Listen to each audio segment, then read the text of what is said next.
సంఘంలో ఉన్నాం, దేవుని యొక్క వాక్యం మనం అర్థం చేసుకోవాలంటే ఒకే చోట, ఒకే ఆత్మతో, ఒకే స్వరంతో, ఒకే మనసుతో ప్రభు యొక్క వాక్యాన్ని ఏం చేయాలట? వినాలట. మీకు అర్థమైందండి మాటలో? ఒకే చోట, ఒకే మనసుతో, ఒకే స్వరంతో, ఒకే ఆత్మతో మనం అందరం ఏం చేయాలట? దేవుని యొక్క వాక్యాన్ని వినాలట. అలా విన్న సందర్భాలు బైబిల్ గ్రంథంలో చాలా వరకు ఉన్నాయి. అందులో ఒక వచనాన్ని మనం జ్ఞాపకం చేస్తాం, చూడండి. లూకా గారు రాసినటువంటి అపోస్తల కార్యంలో వాక్యం వినాలి, గ్రంథం తీయాలి. లూకా గారు రాసినటువంటి అపోస్తల కార్య గ్రంథము 2వ అధ్యాయము మొదటి వచనాన్ని ఒకసారి మనం జ్ఞాపకం చేస్తాం. అపోస్తల కార్య గ్రంథం 2వ అధ్యాయం మొదటి వచనం. పెంతుకోస్తు అను పండుగ దినం వచ్చినప్పుడు చూడండి, అందరూ ఒక చోట కూడి ఉండారు. అందరూ ఎక్కడ కూడి ఉన్నారట? ఒక పండగ వచ్చినప్పుడు అందరూ ఒక చోట కూడా, అంటే ఆ పండగ పెంతుకోస్తు అనేటువంటి ఆ పండగ ధర్మశాస్త్ర కాలంలో వారు ఇశ్రాయేలు ఆచరిస్తున్న టైంలో పండగ అనేటువంటి సమయం వస్తే జనాలందరూ కూడా ఏం చేస్తారట? ఒక చోట కూడి ఉండేది. ఒక చోట కూడి ఏం చేస్తారు? ఒక చోట కూడి ఉండి దేవుని యొక్క నామాన్ని మహిమపరచడానికి అందరూ ఒకే చోట. మీకు అర్థమవుతుందా? అందరూ ఒకే చోట. ఈరోజు సంఘక్షేమ వృద్ధిలో ఏక మనస్సు, చెప్పండి, ఏక మనస్సు, ఏకాత్మ, ఏకస్వరం. ఏకస్వరం అంటే ఏంటి? అందరూ కలిపి ఒకటే స్వరం. ఏక మనసు ఏంటి? అందరూ కలిసి ఒకటే మనసు. ఇంకా ఏకాత్మ, అందరూ కలిసి ఒకటే ఆత్మ. ఇప్పుడు నేనున్నాను, నాదో ఆత్మని నా ఇష్టసారంగా వెళ్ళిపోతే, మీరున్నారు నాదో స్వరమని మీ ఇష్టసారంగా వెళ్ళిపోతే అది ఏకాత్మ అవదు, ఒంటరాత్మ అవుద్ది. మీకు అర్థమవుతుందా? అది ఒంటరి ఆత్మ అవుతుంది. కనుక సంఘంలో ఉన్న మనం అందరం కూడా సంఘ క్షేమాభివృద్ధిలో, సంఘం యొక్క అభివృద్ధిలో దేవుడు కోరుకునేటువంటి చిత్తమే ఎలాగైతే ఉందో అలా 3,000 నుంచి 5,000, 5,000 నుంచి 10,000 అలా విస్తీర్ణం చెందాలంటే సంఘంగా ఉన్న వారందరూ కూడా ఒకే చోట కూడి ఉండాలట. ఏం చేయాలట? ఒకే చోట కూడా. ఆదివారం ఆరాధనకు వచ్చినప్పుడు మనం అందరం ఏం చేయాలి? ఒకే చోట కూడి ఉండాలి. ఒకే చోట నేను అక్కడికి వెళ్ళిపోతున్నాను, నేను ఎక్కడికి వెళ్ళిపోతున్నాను, నేను పండగకి వెళ్ళిపోతున్నాను, నేను పబ్బానికి వెళ్ళిపోతున్నాను, లేకపోతే నేను రాలేకపోతున్నాను అని అంటే సంఘ అభివృద్ధి జరుగుతుందా? మీకు అర్థమవుతుందా? అసలు జరగదు. ఆదివారం వచ్చే టైంకి అందరూ కూడా ఒకే చోట అలనాడు పెంతుకోస్తు అనేటువంటి పండగ దినాన్న ప్రభువుని ఆరాధించడానికి, ధర్మశాస్త్రం ప్రకారం ఆరాధించడానికి అందరూ ఒకే చోట కూడి ఉన్నారు. అప్పుడు పేతురు గారు వాక్యం చెప్తే ఎంతమంది రక్షణ పొందారట? ఇంచుమించు 3,000 మంది రక్షణ పొందేటువంటి అవకాశం. అంటే ఒకే చోట కూడుకోవడం వల్ల ఏం జరుగుతుంది? రక్షణ కార్యక్రమాలు జరుగుతాయి. ఏం జరుగుతాయి? రక్షణ కార్యాలు జరుగుతాయి. అందరూ ఒకే చోట కూడుకోవడం వల్ల పాపక్షమాపణ జరుగుతుంది. ఆ రోజు పెంతుకోస్తు అనే పండుగ రోజును దాదాపు 17 మంది దేశస్తులు వచ్చారు. ఎంతమంది దేశస్తులు? 17 మంది దేశస్తులు వచ్చారు. ఈ 17 మంది దేశస్తులు ఒకే చోట కూడుకోవడం వల్ల, ఒకే చోట వాక్యం వినడం వల్ల వారి పాపాలు ఒప్పుకున్నారు, బాప్తిసం పొందారు, రక్షణలో వారు కొనసాగించడం జరగడం. ఇన్ని కార్యక్రమాలు జరుగుతూ ఒకే చోట కూడుకుంటే, ఏకస్వరంతో ఉంటే, ఏకాత్మతో ఉంటే, మీకు అర్థమవుతుందా? ఏక మనసుతో ఉంటే, ఒకే మనసుతో ఒకే చోట అందరూ కూడి ఉంటే పాపక్షమాపణలు జరుగుతాయి, బాప్తీసాలు పొందుతారు, రక్షణలోకి వచ్చేటువంటి అవకాశాలు ఉంటాయి. నేను ఎక్కడో హైదరాబాద్లో ఉంటానండి అంటే కుదురుతుందా? కుదరదు. నేను ఎక్కడో ఏదో చోట ఉంటానండి, ఏదో చోట ఏంటి వాక్యం అంటలేదు, ఇంటికాడ ఉండి మైక్ సౌండ్ వినపడుతుంది అండి, అక్కడ నేను ఉంటానండి అంటే సంఘాభివృద్ధి జరుగుతుందా? దేవుని యొక్క వాక్యంలో, ఆయన గ్రంథంలో సంఘాలు అభివృద్ధి ఎలా జరిగినాయి అంటే అందరూ ఒక చోట కూడి ఉన్నారట. ఎలా ఉన్నారట అండి? అందరూ ఒక చోట కూడి ఉన్నారు. అంటే ఆదిమ సంఘాలు, బాగా వినాలి, ఆదిమ సంఘాలు ఎలా అభివృద్ధి పొందినాయో మనం జ్ఞాపకం చేసుకుంటే మనము కూడా ఆ విధమైనటువంటి అభివృద్ధిలోకి వచ్చేటువంటి అవకాశం ఉంటుంది. అవునంటారా కాదంటారు? ఖచ్చితంగా అది అవునడానికి సిద్ధంగా ఉన్నటువంటి మాట. చదువుదాం, చూడండి, సంఖ్యాకాండం ఒకసారి తీద్దాం. సంఖ్యాకాండము 28వ అధ్యాయము, సంఖ్యాకాండము 28వ అధ్యాయము 18వ వచనం ఒకసారి చేద్దాం. సంఖ్యాకాండము 28వ అధ్యాయం 18వ వచనం.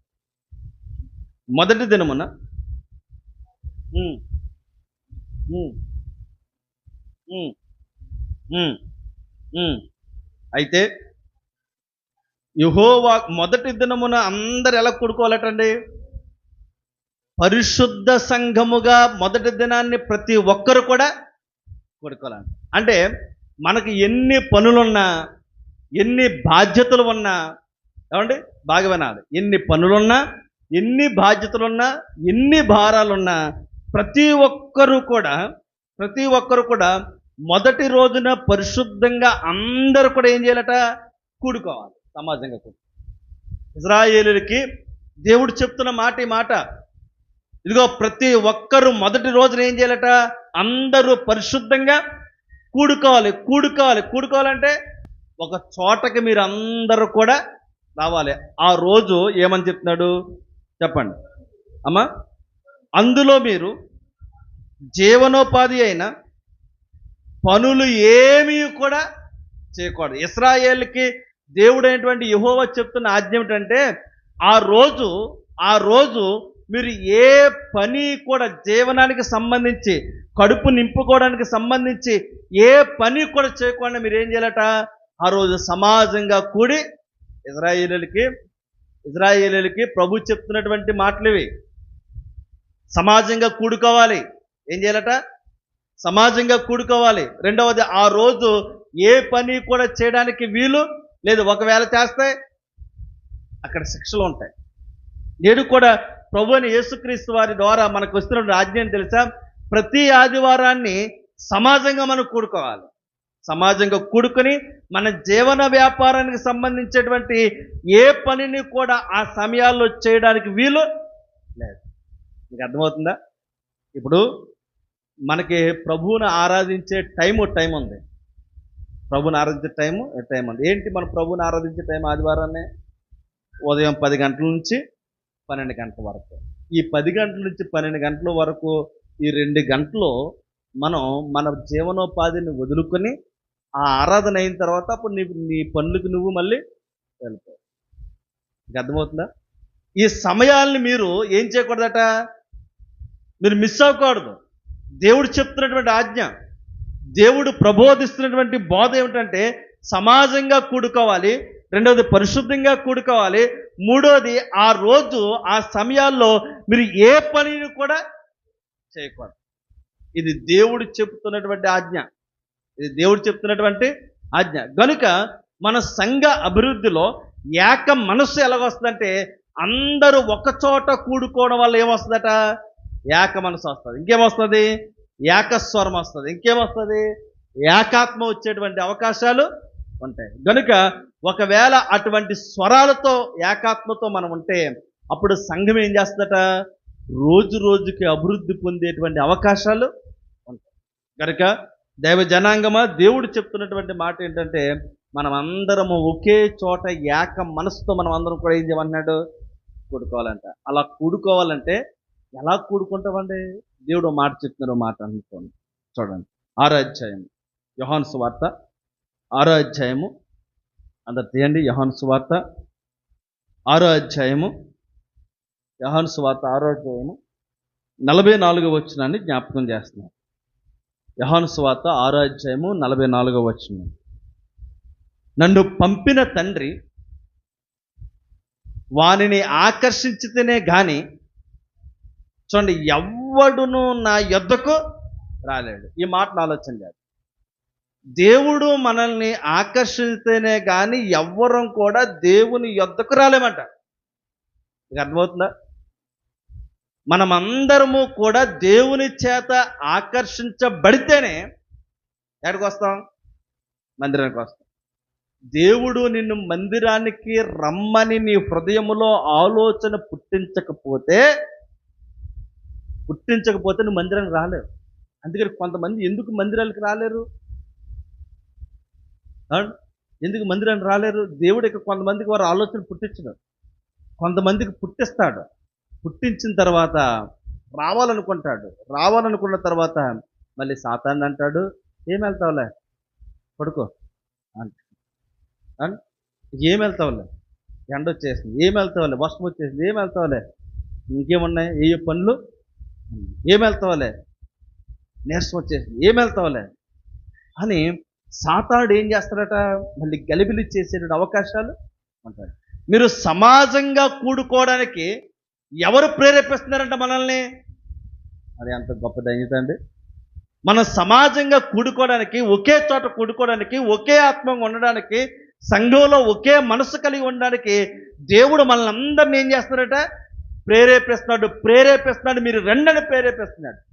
దేవుడు మనల్ని ప్రేరేపిస్తున్నప్పుడు మనం రాకపోతే శాపగ్రస్తుల కింద మాట. మీకు అర్థమవుతుందా? కొంతమంది అంటారు, నాకు రావాలని ఉందండి కానీ రాలేకపోతున్నాను. అదే సాతాను మనసు. మరి నాకు రావాలనే ఉందండి కానీ ఏం చేయలేకపోతున్నాను, రాలేకపోతున్నాను. అందుకని యేసుప్రభు భూమి మీద ఉన్నటువంటి టైంలో ఒక ఉపమానం చెప్తున్నాడు.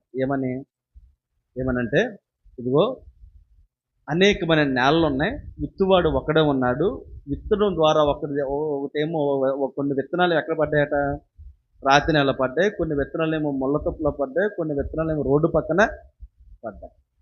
అలా రోడ్డు పక్కన పడ్డ విత్తనాలు, లేకపోతే ముండ్ల పళ్ళు విత్తనాలు, లేకపోతే రాతి నెలలో పడినటువంటి విత్తనాలు ఏవి ఉన్నాయో ఇవి ఎదగాలనుకుంటాయి కానీ ఎదగలేవు. ఎందువల్ల? రోడ్డు మీద పక్కన పడినటువంటి విత్తనాలు ఏమైపోతాయి, కాకులు ఎత్తుకెళ్తాయి. ముండ్ల తుప్ప పళ్ళలో పడిన విత్తనాలు ఏమైపోతాయి, అవి మొలుస్తాయి, ఎదుగుతాయి. ఆ ముండ్ల తుప్పలు దాంట్లో ఉండడం వల్ల ఏమైపోతాయి, అవి ఎదగకుండా ఆగుతాయి. అలాగూ అటువంటి మనస్సు గలవారై ఉన్నారని వారు చెప్తున్నాడు దేవుడు యేసుప్రభువు వారు. ఇంకో నేల ఉంది, అది మంచి నేల, చక్కగా పడ్డది, అది ఎదిగింది, వృద్ధి పొందింది, యజమాడికి సంతోషాన్ని ఇచ్చింది. దేవుడు వాక్యం నీకు వెళ్తున్నప్పుడు, దేవుడు నిన్ను ప్రేరేపిస్తున్నప్పుడు, దేవుడు నిన్ను రమ్మంటున్నప్పుడు నువ్వు ఇటువంటి ఆలోచనలన్నీ కలిగి ఉన్నావంటే నీది ఏ నేల కలిగినటువంటి హృదయం అట? చెప్పండి, ఏ నేల కలిగిన హృదయం? రాతి నేల కలిగిన హృదయమా, లేకపోతే ముండ్ల తుప్ప పడిన హృదయమా, లేకపోతే రోడ్డు పక్కన కలిగినటువంటి హృదయమా? ఏ నేల అయితే ఏంటి రాకపోవడానికి? నీకు అర్థమవుతుందా? ఈ 3 నేలల్లో ఏ నేలైనా నీ హృదయంగా ఉంటే నువ్వు దేవునికి శాపగ్రస్తున్నా. అవునా కదా? ఒకవేళ మంచి నేలగా నువ్వు ఉంటే, దేవుడు నన్ను ప్రేరేపిస్తున్నప్పుడు నేను అందరి దగ్గరికి వెళ్ళాలి, దేవుడు నన్ను ప్రేరేపిస్తున్నప్పుడు నేను మందిరం దగ్గరికి వెళ్ళాలి. ఇక్కడ అన్నాడు, ఇదిగో మీరు సమాజంగా కూడండి. మీరు సమాజంగా కూడడానికి మిమ్మల్ని ఎవరు లేపుతున్నారంట? మిమ్మల్ని దేవుడే నిన్ను ప్రేరేపిస్తున్నాడట. మీకు అర్థమవుతుందండి? ఇదిగో ఈరోజు సంఘంలో ప్రార్థన ఉంది, ఈరోజు ఆరాధన ఉంది అని నిన్ను ఎవరు ప్రేరేపిస్తున్నారు? దేవుడే నిన్ను ప్రేరేపిస్తే, దేవుని మాటకి తలొగ్గి ఆయన దగ్గరికి మనం వస్తే దేవుడు మనకేమిస్తాడండి? ఆ నెమ్మదిని, ఆశీర్వాదాన్ని. ఒకవేళ అలా దేవుడు నిన్ను ప్రేరేపిస్తున్నప్పటికి కూడా ఒకవేళ ఆ మాటను నువ్వు తిరస్కరిస్తే ఏమవుతావు? శాపానికి నువ్వు అర్హత పొందిన వారిగా మారిపోతావు. కనుక దైవజనాంగమా, దేవుని యొక్క సంఘమా, ఈ మాటలు మనం ఏం చేసుకోవాలంటే మన హృదయంలో చాలా భద్రము చేసుకోవాలి. సంఘం వృద్ధి పొందాలంటే 3000, 5000 ఆ స్థాయికి సంఘాల కింద మారాలంటే ప్రభు చెప్తున్నట్టు, సంఘం చెప్తున్న మాట, ఆ రోజు ఆదిమ సంఘం చేసిన మాట ఏకస్వరం, ఏకభావం, ఏక మనసు కలిగి ఉంది. ఈ మనసు ఎలా వచ్చిందంటే ప్రభువే వారికి ఆ మనసును ఇవ్వడం జరిగింది. ప్రభువే వారికి ఆ మనసును ఇచ్చారట. కనుక దేవుని యొక్క సంఘానికి వస్తున్న మనం ఎందుకు వస్తున్నామో చాలా జాగ్రత్తగా జ్ఞాపకం చేసుకోవాలి. మీకు అర్థమవుతుందండి? దేవుని సంఘానికి మనం ఎందుకు వస్తున్నాము? కొందరు ఎందుకు వస్తున్నారో కూడా తెలియని వారిగా ఉన్నారట. ఆ రోజు అపోస్తులు బోధిస్తున్నప్పుడు కూడా ఎందుకు వస్తున్నామో కూడా తెలియదంట వారికి. వారు చూద్దామా అపోస్తుల కార్యగ్రంథం చూడండి ఒకసారి. అపోస్తుల కార్యగ్రంథము 19వ అధ్యాయం 32వ వచనం ఒకసారి చూసుకుందాం. అపోస్తుల కార్యగ్రంథము 19వ అధ్యాయము 32వ వచనం. అమ్మా, ఆ సభ గలిబిలిగా ఉండిన గనుక అమ్మా కొందరు అలాగున కేకలు వేసిరి. చూడండి, తాము ఎందు నిమిత్తము కూడుకునిరో చాలా మందికి తెలియదు. మీకు అర్థమవుతుందండి? అపోస్తులైనటువంటి పౌలు గారు ఆ సువార్త ప్రయాణం చేస్తూ ఉంటే అనేక మందికి వాక్యం చెప్తూ ఉంటే ఆ వాక్యం చెప్తున్న చోట కొందరు అసలు ఎందుకు వచ్చారో కూడా తెలియదట. మీకు అర్థమవుతుందా? ఎందుకు వచ్చామో తెలియకపోతే ఏక మనసు ఉంటుందా? ఉంటుందా? ఉండదు. ఎందుకు వచ్చామో తెలియకపోతే ఏకస్వరం వస్తుందా? రాదు. ఎందుకు వచ్చామో తెలియకపోతే ఏక భావం వస్తుందా? రాదు. ఏకాత్మ రాదు, ఏక మనసు రాదు, ఏక స్వరం రాదు, అసలు ఏది కూడా రాదు. అందుకని ఏక స్వరము ఉండాలంటే, ఏక మనసు ఉండాలంటే, ఆ మనసు ద్వారా సంఘం అభివృద్ధి పొందాలంటే నువ్వు సంఘానికి ఎందుకు వస్తున్నావో నీకు తెలియాలి. అపోస్తలుడైన పౌలు గారు విస్తృతమైనటువంటి సువార్త ప్రయాణంలో సువార్త చేస్తూ ఉంటే ఆ ప్రయాణంలో ఆ సువార్త ప్రకటనలో కొందరు ఎందుకు వచ్చారో చెప్పాలి. కొందరు ఎందుకు వచ్చారో తెలియదు. మరోసారి చదువుదాం, చూడండి అన్నమాట. మరోసారి చదువుదాం. ఆ సభ గలిబిలిగా ఉండేను కనుక కొందరు ఎలాగున, కొందరు అలాగున కేకలు వేసిరి. తాము ఎందు నిమిత్తము కూడుకొనిరో చాలా మందికి తెలియదు. గనుక ఈరోజు సంఘానికి మనం ఎందుకు వస్తున్నామో మనకు తెలుసా? ఎందుకు వస్తున్నాం? దేవుణ్ణి ఆరాధించడానికి, రైట్? ఒకటే తెలుసా? పరలోక రాజ్యం కోసం. Very good. ఇంకా యేసు మరణ పునరుద్ధానం జ్ఞాపకం. Very good. ఇంకా తెలుసా లేదా? ఇవన్నీ విషయాల్లో ప్రభు యొక్క నామాన్ని మహింపరచడానికి మనం మన మందిరానికి వచ్చాము. మనం సరిదిద్దుకోవడానికి, ఆయన నామాన్ని ఆరాధించడానికి, ఆయన రాజ్యం పొందుకోవడానికి, ఏక మనస్సు కలిగి ప్రభు యొక్క నామాన్ని మహింపరచడానికి మనం అందరూ ఎలా వచ్చామట చెప్పండి. మనకు ఒక క్లారిటీ అనేది ఉండాలి. ఆ రోజు పౌలు గారు ప్రసంగం చేస్తుంటే వారు ఎందుకు వచ్చారో కూడా తెలియదట. యేసు ప్రభువు కూడా ఆ సందర్భాన్ని కోసం మాట్లాడుతున్నట్టు చూడండి. మత్తయి సువార్త 11వ అధ్యాయం. మత్తయి సువార్త 11వ అధ్యాయము. మత్తయి సువార్త 11వ అధ్యాయము 7వ వచనం ఒకసారి చదువుతాం. మత్తయి సువార్త 11వ అధ్యాయం 7వ వచనం. వారు వెళ్ళిపోవచ్చుండగా యేసు యోహానును గూర్చి జనసమూహములతో ఎలాగూ చెప్పసాగారు. మీరేమి చూచుటకు అరణ్యమునకు వెళ్ళితిరి, గాలి కదులుచున్న రెల్లున మరి ఏమి చూడవెళ్ళితిరి? సన్నపు బట్టలు ధరించుకుని వారు మనుషున, ఇదిగో సన్నపు బట్టలు ధరించుకున్న వారు రాజగృహంలో ఉందరు కానీ మరి మీరు ఏమి చూడవెళితిరి? చూడండి. అపోస్తులైనటువంటి బాప్తిసం ఇచ్చేటువంటి యోహాను, బాగా వినాలి. సంఘానికి మనం ఎందుకు వస్తున్నామో బాగా అర్థం కావాలి. అపోస్తులైనటువంటి పౌలు గారు ప్రసంగం చేస్తామంటే కొందరు ఎందుకు వచ్చారో కూడా అర్థం కాలేదు. అందుకే అక్కడ ఏం జరిగిందట? గలిబిలి జరిగింది. ఏక మనసు లేదు. బాప్తిసం ఇచ్చి యోహాను గారు జైల్లో ఉన్నారు. ఎక్కడున్నారు? జైల్లో, చెరసాల్లో వేశారు ఆయన. ఎప్పుడైతే ఆయన చెరసాల్లో వేశారో ఒక పక్క నుంచి యేసు ప్రభువారు తన యొక్క మహిమ కార్యాలన్నీ కూడా చేసుకుంటూ, సూచక్రియలు చేసుకుంటూ, చనిపోయిన వారు లేపుతూ అనేకమైన అద్భుతాలు చేసుకుంటూ పోతున్నారు. కానీ జైల్లో ఉన్నటువంటి యోహాను మాత్రం పలకరించట్లేదు. ఎవరు? యేసు ప్రభువారు. లేకపోతే ఆజ్ఞ ఇచ్చి ఆ జైలు గోడలో పగిలిపోయేలాగా నువ్వు రా అని పిలవట్లేదు యేసు ప్రభువారు. ఈయనేమో బాప్తిసం ఇచ్చి యోహాను ఏం చేస్తున్నారు చెప్పండి? ఏం చేస్తున్నారు? జైల్లో ఉన్నాడు. అసలు ఈ బాప్తిసం ఇచ్చి యోహాను ఎవరి కొరకు సాక్ష్యం ఇవ్వడానికి పుట్టాడు?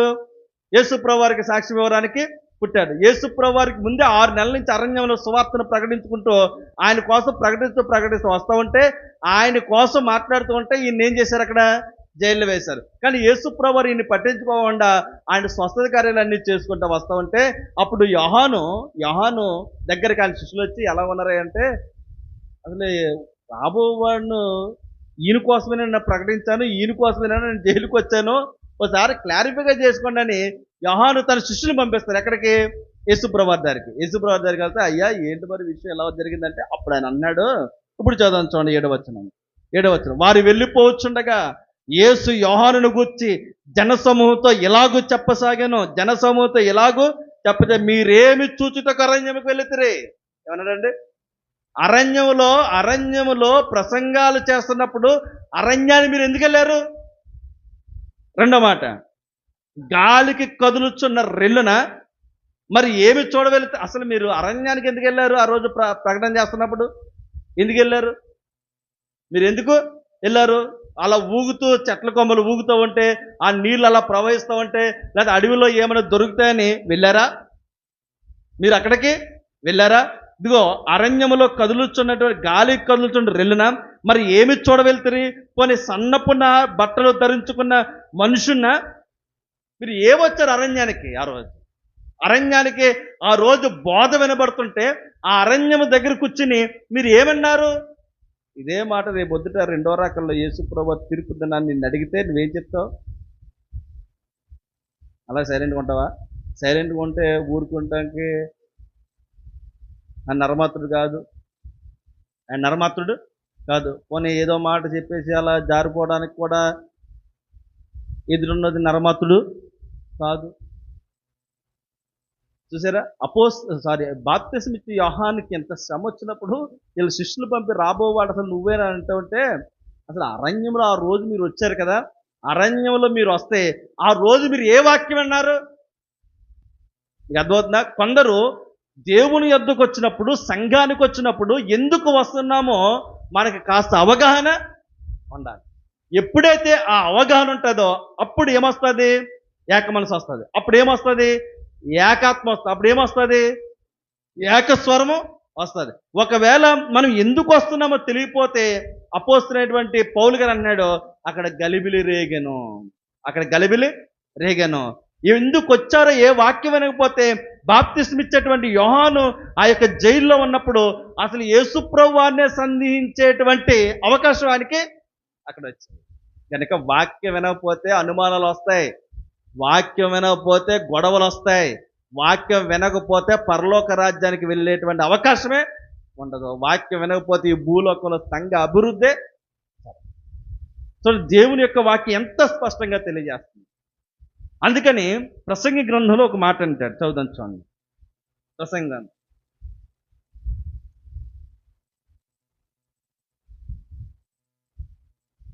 5వ అధ్యాయం. ప్రసంగి గ్రంథము 5వ అధ్యాయం మొదటి వచనం ఒకసారి చూడండి. నీవు దేవుని మందిరముకు పోచినప్పుడు నీ ప్రవర్తనను జాగ్రత్తగా చూచుకొనము. ఏమన్నాడండి? నువ్వు దేవుని మందిరానికి పోతున్నప్పుడు నీ ప్రవర్తనని ఏ విధంగా చూసుకోమన్నాడు? జాగ్రత్తగా అంటే ఎలాగా చెప్పండి? జాగ్రత్తగా చూసుకోమంటే ఎలా చూసుకోమన్నాడు? ఇప్పుడు అపోస్తలుడైన పౌలు దగ్గరికి కొంత జనసమూహం ఎందుకు వచ్చారో తెలియదు. అందుకేమొచ్చింది? గొడవ వచ్చింది, గలిబిలి వచ్చింది. బాప్తిస్మ ఇచ్చి యోహాను శ్రమల్లో ఉన్నప్పుడు ఆయన ప్రభు అయిన యేసుక్రీస్తు వారి విషయంలో అసలు నేను రాబోవాడు ఇతనేనా అని శిష్యులు పంపుతూ ఉంటే ప్రభు అయిన యేసుక్రీస్తు వారు తిడుతున్నారు. అసలు మీరు అరణ్యంలో ఆ రోజు ఎందుకు వచ్చారు? కదులుతున్న రెల్లుల కోసం వచ్చారా? దేనికి వచ్చారు? దేనికి వచ్చారు మీరు ఆ రోజు? లేకపోతే సముద్రంలో అలయాడుతున్నటువంటి ఆ నదుల దగ్గరకు వచ్చారా?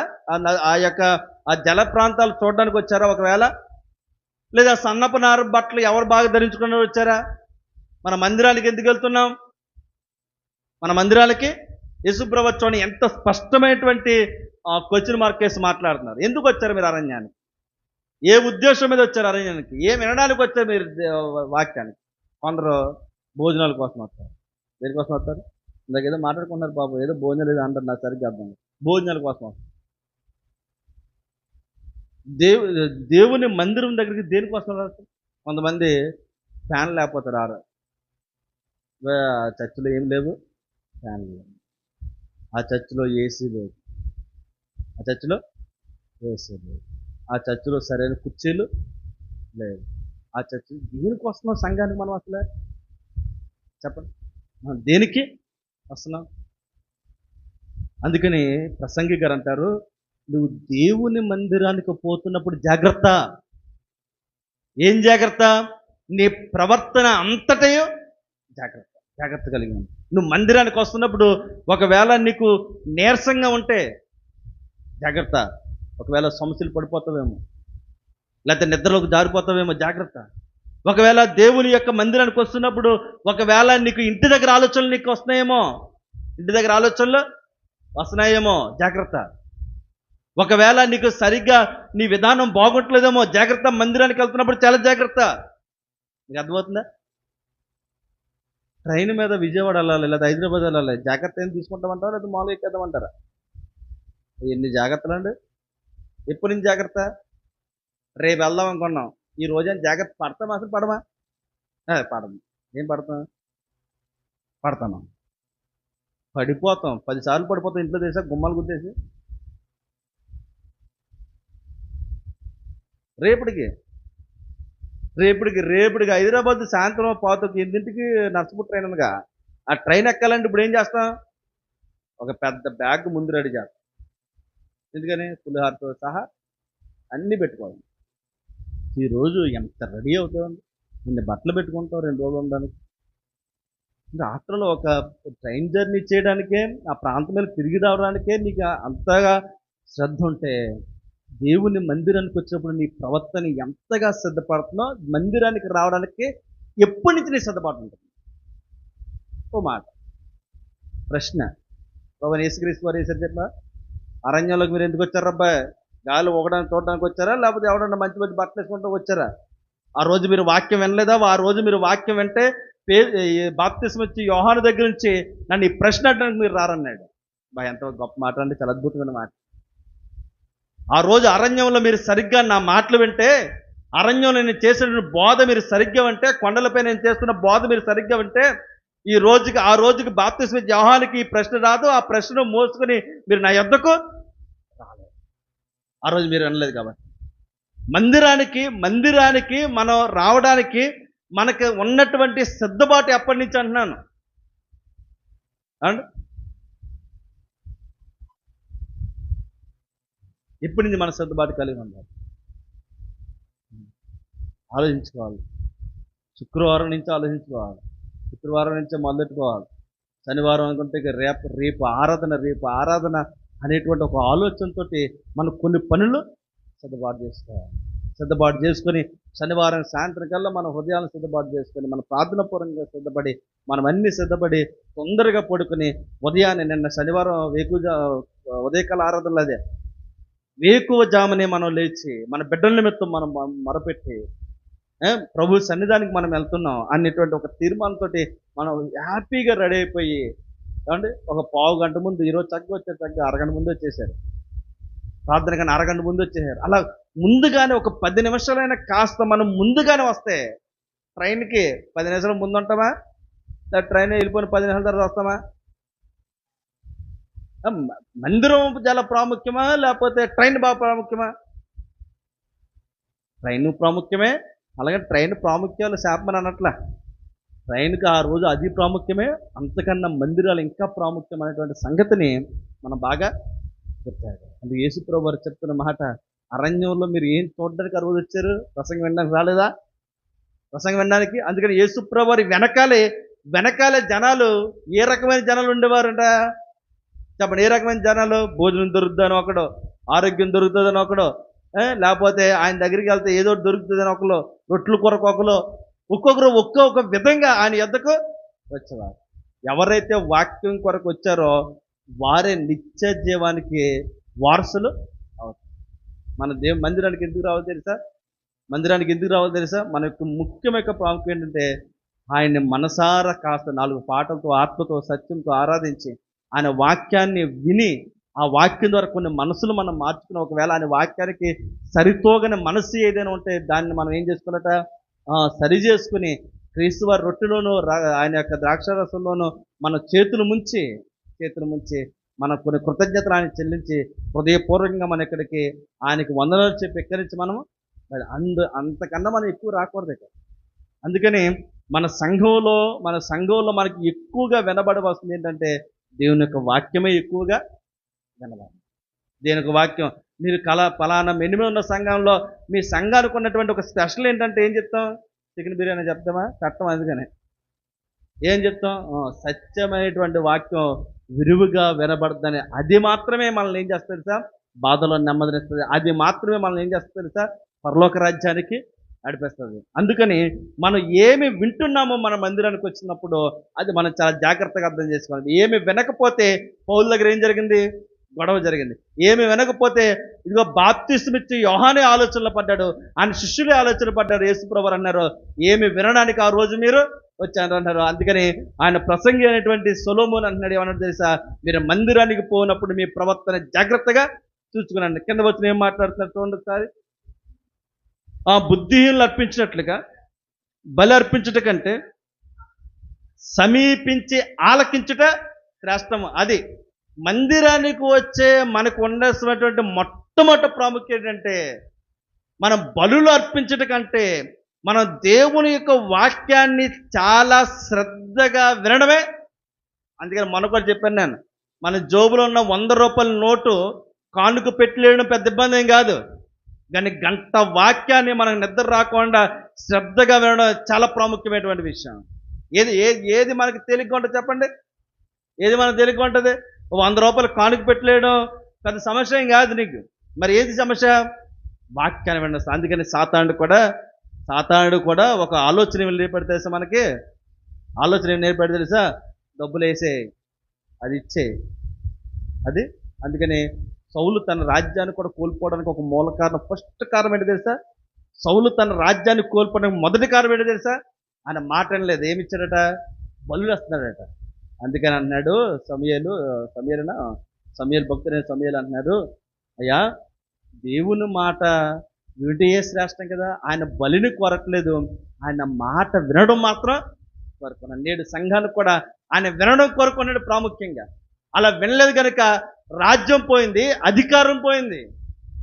ఇప్పుడు ఆ చిన్న మాట విండి రాజ్యమే అధికారం పోతే, ఈరోజు సంఘంలోకి వచ్చిన మనం సరిగ్గా సమీపించి ఆలకించకపోతే పరలోకాన్ని కోల్పోయేటువంటి ప్రమాదాలు, పరలోకాన్ని కోల్పోయే ప్రమాదం నువ్వు కొని తెచ్చుకోవచ్చు. మందిరానికి వచ్చింది.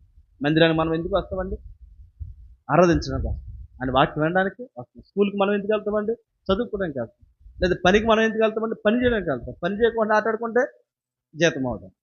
జీతం ఇప్పుడు అలాగే మందిరానికి వచ్చినప్పుడు ప్రభు నామని మహింపరచకుండా, ఆయన ఆరాధించకుండా ఇంకో పనిలో మనం ఉంటే ప్రభు మనకి ఏమవడో, మేలు ఎవడో, పరలోక రాజ్యం ఎన్నడూ కూడా మనకి ఎవడు. అందుకని మందిరానికి వచ్చిన మనం వినాలి, మందిరానికి వచ్చిన మనం ఆలోచించాలి. అలా ఆలోచించడం వలన ఏమొస్తుందో తెలుసా? ఆలోచించడం వల్ల పాపం ఏంటో తెలుస్తాయి. ఆ పాప క్షమాపణ ద్వారా బాప్తిసం వస్తుంది. ఆ బాప్తిసం ద్వారా రక్షణ మార్గం మనకు వస్తుంది. నువ్వు అసలే వినకపోతే ఏం ఆలోచిస్తావు? ఆలోచించకపోతే నువ్వు పాపాన్ని గ్రహిస్తావు. నువ్వు పాపాన్ని గ్రహించకపోతే నీకు బాప్తిసం ఎక్కడి నుంచి వస్తుంది? నీకు బాప్తిసం లేకపోతే రక్షణ నీకు ఎక్కడి నుంచి వస్తుంది? కనుక సమీపించి ఆలోచించుట బహు శ్రేష్టమని ఎవరు చెప్తున్నారట? సొలొమోను చెప్పడం జరుగుతుంది. సొలొమోను మనందరికన్నా జ్ఞానవంతుడు అన కదా. సొలొమోను అన్ని విషయాల్లో ఆరితేరినటువంటి వ్యక్తి. ఆయన ఆ అనుభవపూర్వకంగా చెప్తున్న మాట, మందిరానికి వెళ్ళినప్పుడు చాలా జాగ్రత్తగా ఉండండి. మందిరంకి వెళ్ళినప్పుడు చాలా జాగ్రత్తగా దేవుని యొక్క వాక్యాన్ని వినండి. అలా వినకపోతే ఆ ఏకాత్మకి, ఆ ఏక మనసుకి, ఆ ఏక స్వరానికి అర్థమే లేదని చెప్తున్నాడు. యెషయా గ్రంథం ఒకసారి చదువుతాం. యెషయా గ్రంథం 45వ అధ్యాయం. యెషయా గ్రంథం 45వ అధ్యాయం 21వ వచనం.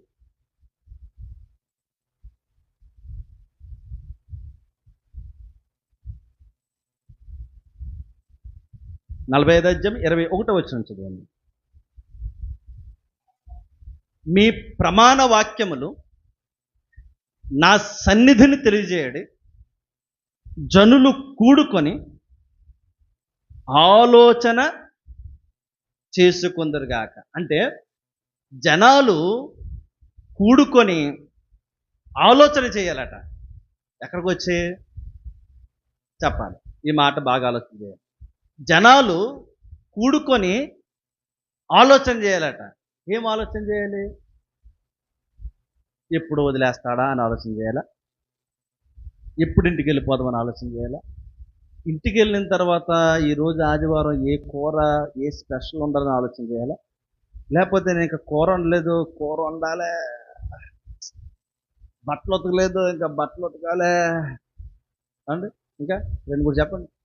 నేను 2 చెప్పేసాను కదా, ఇంకా చెప్పండి, ఇంక 2 చెప్పండి. అసలు ఈరోజు ఆదివారం కదా, ఏదో స్పెషల్ ఉండాలి అని ఆలోచన చేయాలా? మందిరానికి వచ్చినప్పుడు మీ ప్రమాణ వాక్యములు కూడుకొని మందిరంలో ఏం చేయాలట? ఆలోచన చేయాలి. ఏ ఆలోచన చేయాలి? దేవునికి మనం ఏమి సమర్పిస్తున్నాం? మీకు అర్థమవుతుందా? దేవుని యొద్ద మన ఏ సమర్పణ దేవుడు మనం కోరుకుంటున్నాడు.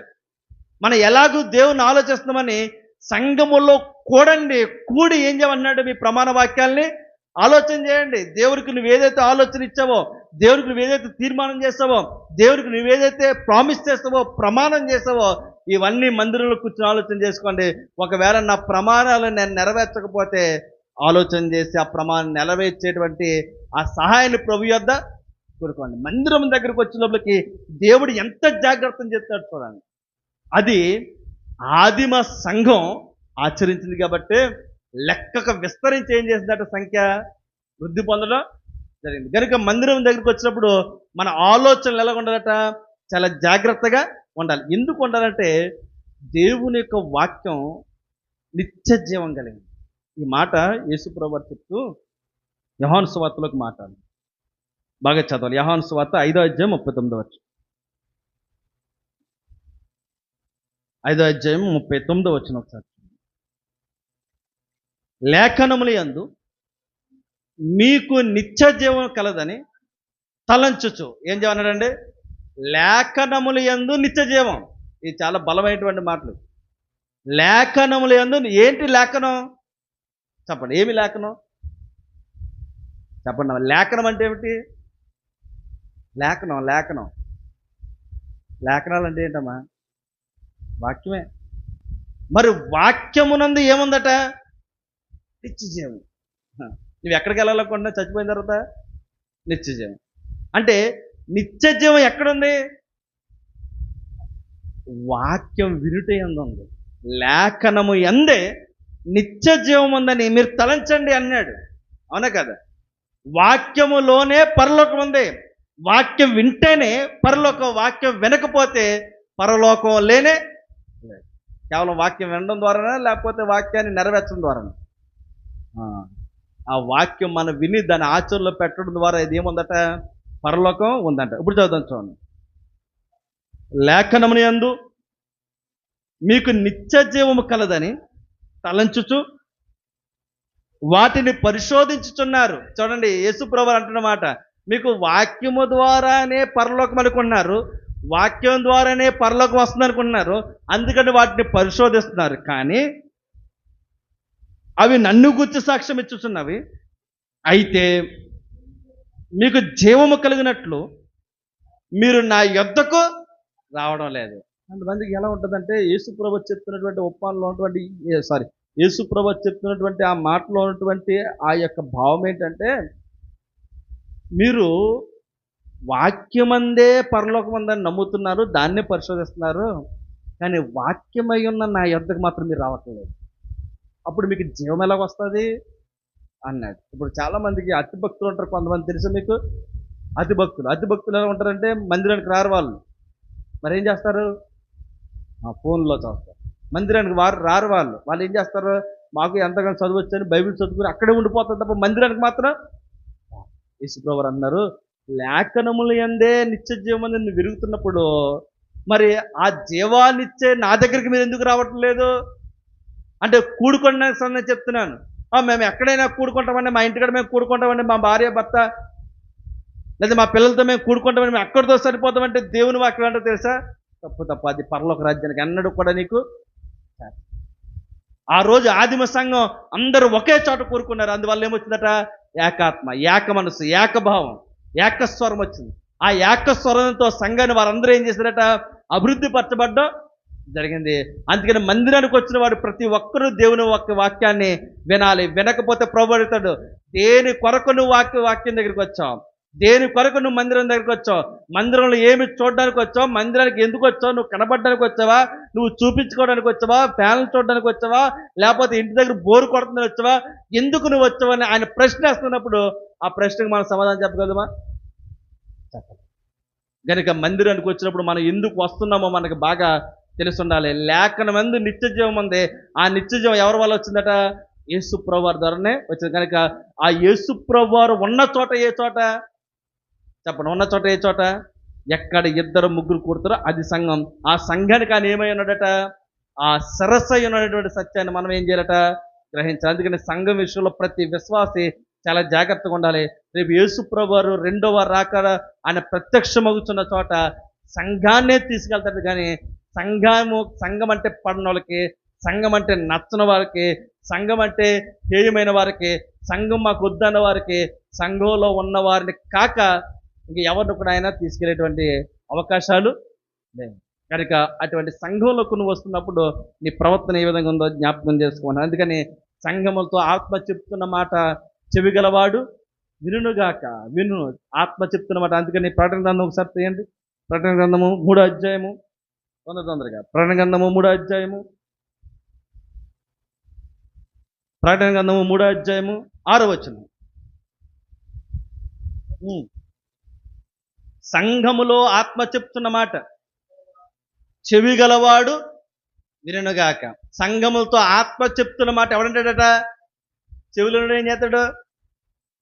చెవులేనుడు అనలేడు. చెవులేనుడు అంటే గ్రహింపులేనాడు, చెవిటోడు. ఆత్మీయ చెవిటోడాడు, ఆత్మీయ చెవిట. కనుక సంఘములతో ఆత్మ చెప్తున్న మాట ఎవడైతే చెవి ఉంటాడో వాడంటాడు. అదే 3వ అధ్యాయం 13వ వచనం ఒకసారి తీయండి. 3వ అధ్యాయం 13వ వచనం.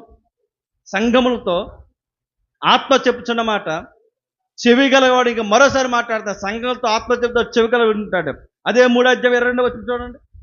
సంఘములతో ఆత్మ చెప్పుచున్న మాట చెవిగలవాడు వినగా. అంటే ప్రభు అన్నాడు మీరు వినాలి అన్నాడు. వినకపోతే పరలోకమే లేదు అంటున్నాడు. వాక్యాన్ని వినకపోతే పరలోకమే లేదంటున్నాడు. ఇక్కడ వినిన వాడికే పరలోకం. అందుకని కాగా వినటం వల్ల ఏమొస్తుందట? విశ్వాసము వస్తుందంట. ఆ విశ్వాసం ఎవరి కోసం వింటే వస్తుందట? ఆ ప్రభువు మాటలు వింటేనే వస్తుంది. మన సొంత జ్ఞానం చెప్తే రాదు, మన సొంత ఆలోచన చెప్తే రాదు, మన సొంత సాక్ష్యాలు చెప్తే రావు, మన సొంత డబ్బాలు కొడితే రావు. దేవుని వాక్యాన్ని విరోధంగా చెప్తే ఆ యొక్క విశ్వాసంతో కూడిన పరలోక రాజ్యం ఎన్నడూ కూడా రాదు. అందుకని సంఘములతో ఆత్మ చెప్తున్న మాట ప్రతి ఒక్కడు వాక్యాన్ని ఏం చేయాలట? వినాలి. ప్రతి ఒక్కడు వాక్యాన్ని వినాలి. అందుకని ఫిలిప్పీయులకు రాసిన పత్రిక ఒక మాట అన్నట్టు చూడండి. 4వ అధ్యాయం 2వ వచనం. అపోస్తలుడైన పౌలు ఫిలిప్పీయులతో మాట్లాడుతున్న మాట, ప్రభువునందు ఏక మనస్సు గలవారే ఉండడండి. చూడండి, ప్రభువునందు ఎలా ఉండాలంటే మనందరం ఏక మనసు. ఏక మనసు ఎప్పుడు వస్తుంది?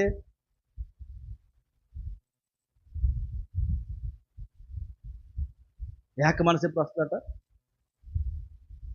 అవును, వాక్యం దగ్గరికి మనం బాగా విన్నప్పుడు. ఏక మనసు ఎలా వస్తుందో తెలుసా? ఆ వాక్యాన్ని గ్రహించినప్పుడు. ఏక మనసు ఎలా వస్తుందో తెలుసా? మందిరానికి మనం ఎందుకు వస్తున్నామో బాగా తెలుసు. ఆ ఏక మనసు ఎందుకు వస్తుందంటే ఆ మందిరం దగ్గరికి మనం వచ్చి ఆ యొక్క సంఘములుగా మనం కూడి ఆ వాక్యాన్ని మనం శ్రద్ధగా ఉండడం వల్ల ఏక మనసు వస్తుంది. పౌలు దగ్గర అప్పుడు ఏక మనసు ఎందుకు రాలేదు? వారు ఎందుకు వచ్చారో తెలియదు. మీకు అర్థమవుతుందా? వారు ఎందుకు వచ్చారో తెలియదు. బాప్తిస్మం ఇచ్చి యోహాను కానీ ఆయన శిష్యులు కానీ ఎందుకు పొరపడ్డారు అంటే అరణ్యంలో వాళ్ళు దేవుని ఒక్క వాక్యం వినలేదు. అందుకని వారికి ఏం రాలేదు? ఏక మనసు, ఏకస్వరం రాలేదు. ఏక మనసు రాలేదు, ఏకస్వరం రాలేదు. మరి నీకేం రాదు? అసలు ఏక మనసు ఏకస్వరం ఎవరితో ముడిపడి ఉంది? యేసుప్రభు వారితో ముడిపడాలి. నాకు అర్థమైందా? ఈ ఏక మనసు, ఏకభావం, ఏక మనసు స్వరమంతా ఎవరితో ముడిపడి ఉంది తెలుసా? మన స్వరాలన్నీ కూడా ప్రభువుతో ముడిపడి ఉన్నాయి. ప్రభువుతో ముడిపడి ఉన్నాయి. గనుక నువ్వు వాక్యాన్ని సంఘములో సరిగ్గా వినపడపోతే ఆ ముడేమైపోద్ది? చెప్పండి, ఏమైపోద్ది? తెగిపోతుంది. వాక్యాన్ని బాగా వింటేనే ఏక మనసు వస్తుంది.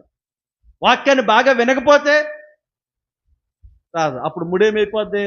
ప్రభుతో ఉన్న సహవాసం తెగిపోద్ది. ప్రభుతో సహవాసం తెగిపోతే నువ్వేం చేస్తావు? ఏం చేయగలదు భూలోకంలో? ప్రభువుతో సహవాసం తెగిపోతే నువ్వు పరలోక రాజ్యానికి ఎక్కగలదువా? ప్రభువుతో నువ్వు సహవాసం కలిగి ఉండాలంటే మందిరానికి వచ్చి నువ్వు వాక్యాన్ని చాలా శ్రద్ధగా, ఆ రోజు ఆదిమ సంఘం శ్రద్ధగా విందగనకే 3,000 మంది సరాసరి ఇల్లు వాక్యం పొందారు, బాప్తిసం పొందారు. ఆ రోజు మేము ఎందుకు వస్తున్నామో వారికి అర్థమైంది కనుకే వారు ఇల్లు ఏం చేస్తే 5,000 మంది బాప్తిసం పొందారు. వాళ్ళు ఎందుకు వస్తున్నారు వారు జ్ఞాపకం చేసుకున్నారు కనుకే, వారు విన్నారు కనుకే, ఆలోచించారు కనుకే, పాపక్షమాపణ పొందారు కనుకే, ఆ పాపక్షమాపణ బట్టే బాప్తిసం ఇచ్చారు కాబట్టి ఆ బాప్తిసం బట్టి రక్షణలో వారు కొనసాగారు. అందుకు సంఖ్య ఎక్కువగా జరిగింది. మీకు ఎప్పుడైతే మన వాక్యాన్ని మనం శ్రద్ధగా వినలేదో, ఎప్పుడైతే మన వాక్యాన్ని శ్రద్ధగా మన మనసుల్ని కేంద్రీకరించము. వాక్యం వినడానికి సంఘానికి మనం ఎప్పుడైతే రామో అప్పుడు ప్రభువుతో మన సంబంధాలు ఏమైపోతాయి తెలుసా? ప్రభుత్వ మన సంబంధాలు. అందుకని హెబ్రీ గ్రంథకర్త ఒక చక్కని మాట అంటాడు, చదువుతూ చూడండి. ఆఖరిగా 10వ అధ్యాయం 24వ వచనం, అపోస్తల కార్యాల గ్రంథము, హెబ్రీయులకు రాసిన పత్రిక 10వ అధ్యాయం 24వ వచనం ఒకసారి జ్ఞాపకం చేయండి.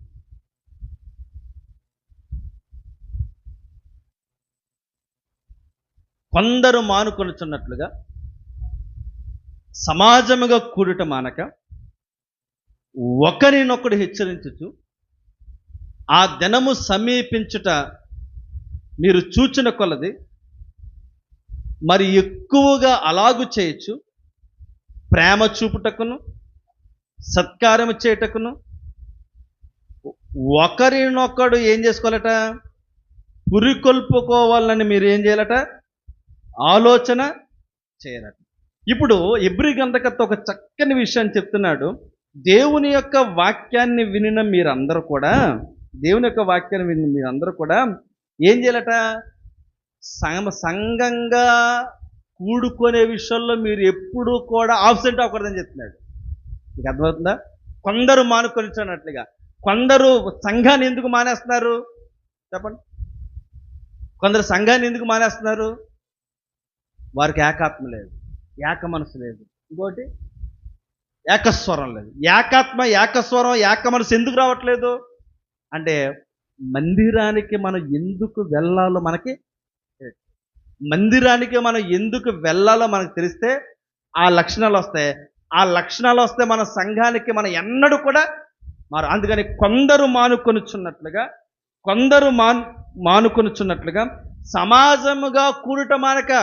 సమాజంగా కూడుట మానొద్దు. మీరు సంఘంగా కూడుకునే విషయాల్లో మీరు ఎప్పుడు కూడా ఆబ్సెంట్ మాత్రం అవ్వద్దు. ప్రభువుని ఆరాధించే విషయంలో ఎప్పుడు కూడా మీరు ఆబ్సెంట్ అవ్వద్దు. అలా మానక ఒకరినొకడు హెచ్చరించచ్చు. ఆ దినము సమీపించిన కొలది ఏదనో ఆ దినము సమీపించిన కొలది ఏదనో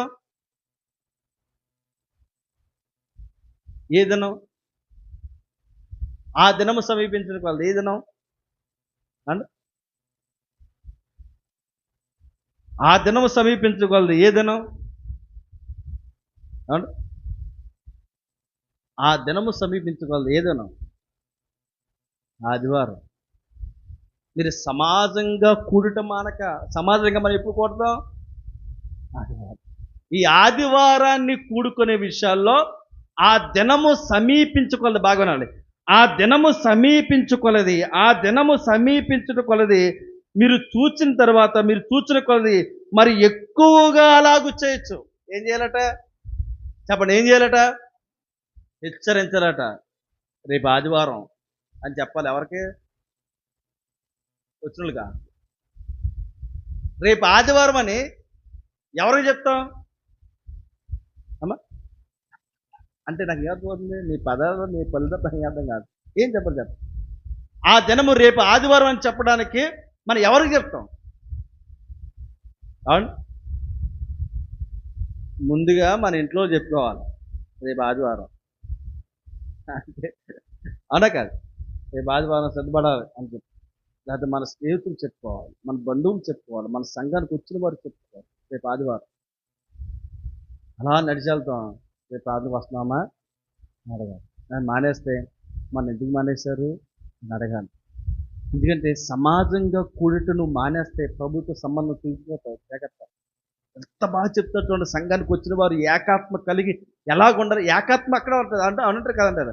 ఆ వత్త పోర్లు అంటే ఏకాత్మ వస్తుంది. ఏకాత్మ ఎలాగా వస్తూ ఉంటుంది? నేను గతించిన బుధవారం ఆ గూగుల్ మీట్లో చెప్పిన ఆహారం కోసం అన్నారు. మీరు ఆహారం కోసం చెప్పాను. ఆహారం కోసం చెప్పినప్పుడు మోషే ఎక్కడికి వెళ్ళాడట? సీనాయి కొండపై వెళ్ళాడు. ఎన్ని రోజులు ఉన్నాడు సీనాయి కొండపై?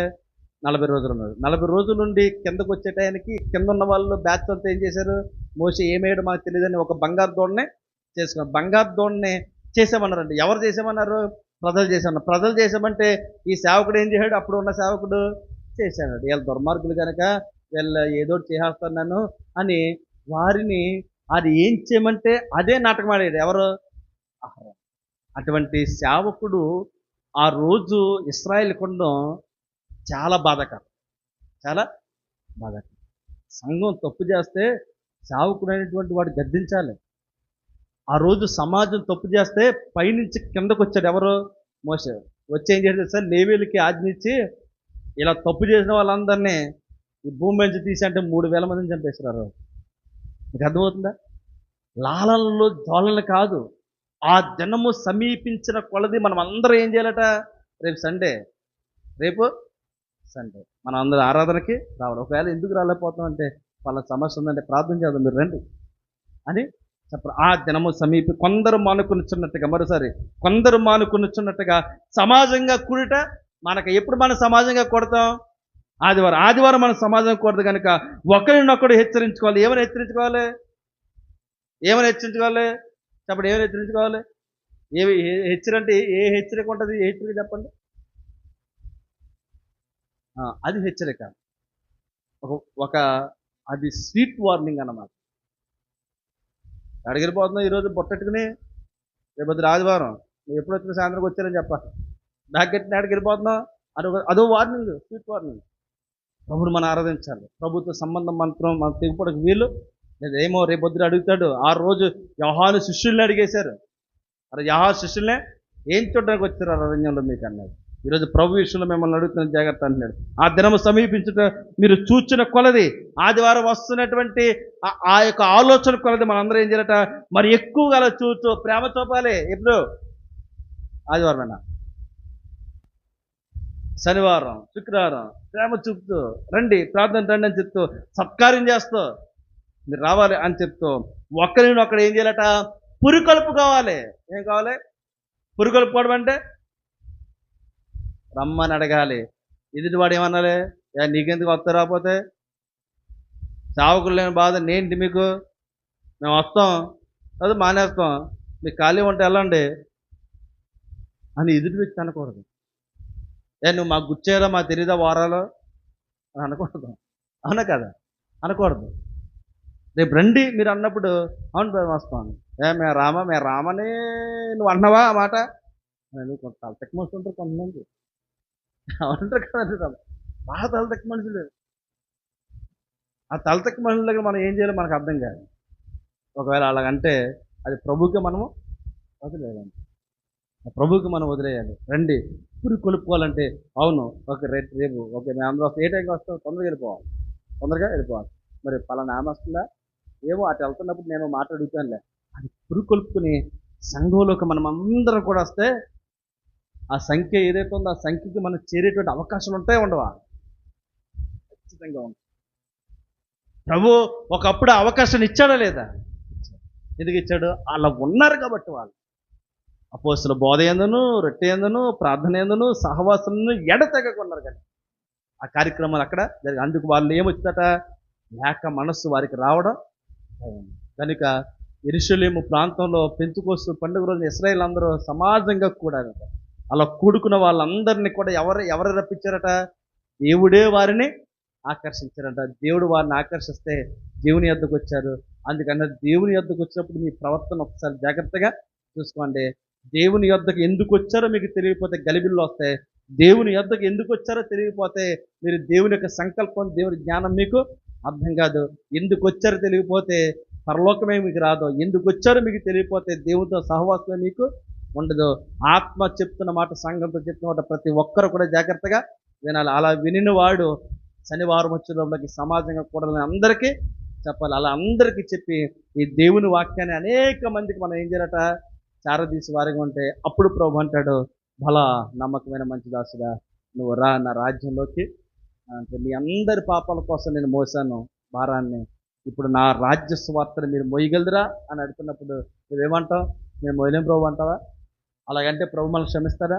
మన పాప భారాలు మోసిన ఆయన్ని, ఆయన యొక్క రాజ్య స్వార్థను మనపై మోపినటువంటి ఆ భారాన్ని కూడా మనం ఏం చేయాలి తెలుసా? దాన్ని ఎంతో కొంత మనం మొయ్యాలి. అలా మొయ్యకపోతే మన శిక్షార్హులుగా ఉంటాం. అటు శిక్షణ పొందేవారిగా కాకుండా ఎంతో కొంత ఆయన వాక్యాన్ని సంఘంలో మనము చెప్పే విధంగా, చెప్పినటువంటి వాక్యాన్ని అనేక మందికి చెప్పే విధంగా సంఘానికి వచ్చిన మనం ఈ లక్షణాలతో కూడా ఉండాలని ప్రభు పేట తెలియజేస్తూ వాక్యమని మీ అందరూ కూడా ప్రత్యేకమైన వందనాలు. అట్టి విధంగా జీవించాలని ప్రభు పేట తెలియజేస్తున్నాం. ప్రార్థన చేస్తాం. చిన్న ప్రార్థన చేసుకోండి. ప్రభుగల మా తండ్రి,